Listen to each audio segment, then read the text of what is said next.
Oh, I got Snoopy with me. We're gonna sit and we're gonna talk about the difference between behavior and obedience. And my clip broke, so I have to hold my mic like this for a second, and then I'm gonna hand it over to Laura when I'm working the dog. But we're gonna just sit and wait here a second and talk about behavior versus obedience and how to use obedience to solve certain behaviors, right? So anytime you're dealing with anything that's not driven by fear or aggression, this is all going to apply to, right? So if like somebody comes into the door, somebody knocks on the door, and all of a sudden the dogs get up and go to the door, right? And they're excited. That's a behavior they're doing, and we're going to need some obedience skills to overcome this automatic response that the dogs have. So given that example, the way to think about this, and we're going to go into like why the obedience is so important, is if it's an automatic response to go run to the door, whether they're excited, wants to bark, or combination of something in between or both. Snoopy, come here, buddy. Sit. Yes. Sit. Yes. Good job. So what has to happen is the dogs need to understand the several things for this to be changed, right? So if it happens on Monday and by next Monday you want to fix this, you got to have an understanding of what things apply here. As soon as the dog gets up and runs to the door, whoever's in charge of the dog needs to say their dog's name, a command that maybe something like come, and then redirect the dog to a go place. So those are all three different skills the dog have to have a mastery of in order to accomplish that. And the fourth one would be to disengage from something, right?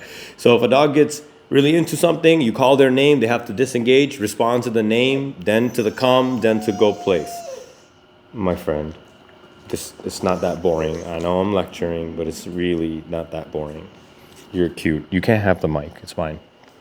So, but what if they don't respond to the name?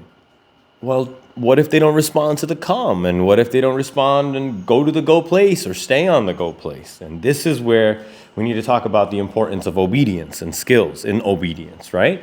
So you can see in my hand, I have the e-collar, I have the leash, and I have a dog. So in training a dog, in order to overcome the behavior problems, the obedience must be so strong that the skill set has to be so deep that even when the dog is triggered by the door, for example, saying their name overcomes the feelings they have towards the door.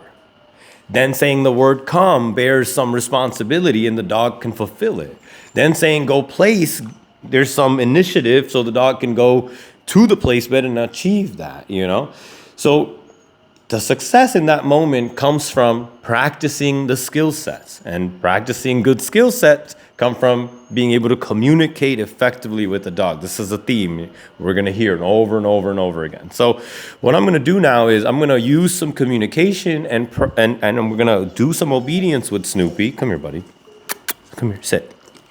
He doesn't normally see me lecture so much, so he's like, what the heck? But the point of this is we're going to practice obedience using our communication skills so we can develop our obedience skills. And therefore, when, pardon my language, but when the shit hits the fan, he's able to pick out what word is what and be able to accomplish certain things. So I'm going to I'm going to pause this video. I'm going to go get my other mic, and then I'm going to continue this video. Okay.